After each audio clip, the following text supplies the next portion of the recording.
یوحنا عارف کا مکاشفہ اور اس کا 14واں باب جو 20 آیات پر مشتمل ہے۔ پھر میں نے نگاہ کی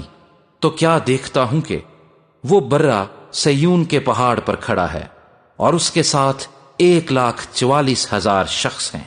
جن کے ماتھے پر اس کا اور اس کے باپ کا نام لکھا ہوا ہے۔ اور مجھے آسمان پر سے ایک ایسی آواز سنائی دی جو زور کے پانی اور بڑی گرج کی سی آواز تھی، اور جو آواز میں نے سنی وہ ایسی تھی جیسے بربت نواز بربت بجاتے ہوں۔ وہ تخت کے سامنے اور چاروں جانداروں اور بزرگوں کے آگے گویا ایک نیا گیت گا رہے تھے، اور ان 1,44,000 شخصوں کے سوا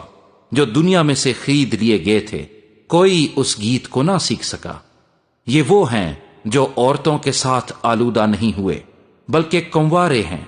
یہ وہ ہیں جو برے کے پیچھے پیچھے چلتے ہیں، جہاں کہیں وہ جاتا ہے یہ خدا اور برے کے لیے پہلے پھل ہونے کے واسطے آدمیوں میں سے خرید لیے گئے ہیں، اور ان کے منہ سے کبھی جھوٹ نہ نکلا تھا، وہ بے عیب ہیں۔ پھر میں نے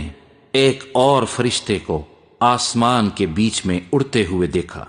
جس کے پاس زمین کے رہنے والوں کی ہر قوم اور قبیلے اور اہل زبان اور امت کے سنانے کے لیے ابدی خوشخبری تھی۔ اور اس نے بڑی آواز سے کہا کہ خدا سے ڈرو اور اس کی تمجید کرو، کیونکہ اس کی عدالت کا وقت آ پہنچا ہے، اور اسی کی عبادت کرو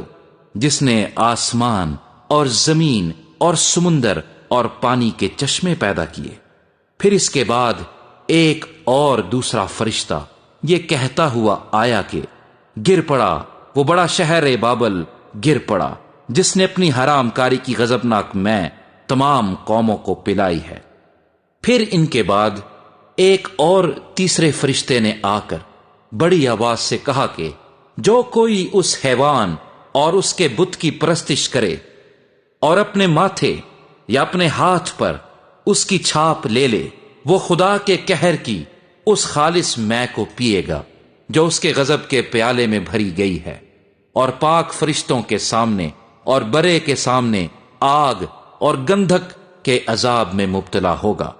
اور ان کے عذاب کا دھواں عبدالآباد اٹھتا رہے گا۔ اور جو اس حیوان اور اس کے بت کی پرستش کرتے ہیں اور جو اس کے نام کی چھاپ لیتے ہیں ان کو رات دن چین نہ ملے گا۔ مقدسوں یعنی خدا کے حکموں پر عمل کرنے والوں اور یسوع پر ایمان رکھنے والوں کے صبر کا یہی موقع ہے۔ پھر میں نے آسمان میں سے یہ آواز سنی کہ لکھ، مبارک ہیں وہ مردے جو اب سے خداوند میں مرتے ہیں۔ روح فرماتا ہے بے شک، کیونکہ وہ اپنی محنتوں سے آرام پائیں گے اور ان کے اعمال ان کے ساتھ ساتھ ہوتے ہیں۔ پھر میں نے نگاہ کی تو کیا دیکھتا ہوں کہ ایک سفید بادل ہے، اور اس بادل پر آدم زاد کی مانند کوئی بیٹھا ہے جس کے سر پر سونے کا تاج اور ہاتھ میں تیز درانتی ہے۔ پھر ایک اور فرشتے نے مقدس سے نکل کر اس بادل پر بیٹھے ہوئے سے بڑی آواز کے ساتھ پکار کر کہا کہ اپنی درانتی چلا کر کاٹ، کیونکہ کاٹنے کا وقت آ گیا، اس لیے کہ زمین کی فصل بہت پک گئی۔ پس جو بادل پر بیٹھا تھا اس نے اپنی درانتی زمین پر ڈال دی اور زمین کی فصل کٹ گئی۔ پھر ایک اور فرشتہ اس مقدس میں سے نکلا جو آسمان پر ہے، اس کے پاس بھی تیز درانتی تھی۔ پھر ایک اور فرشتہ قربان گاہ سے نکلا جس کا آگ پر اختیار تھا، اس نے تیز درانتی والے سے بڑی آواز سے کہا کہ اپنی تیز درانتی چلا کر زمین کے انگور کے درخت کے گچھے کاٹ لے، کیونکہ اس کے انگور بالکل پک گئے ہیں۔ اور اس فرشتے نے اپنی درانتی زمین پر ڈالی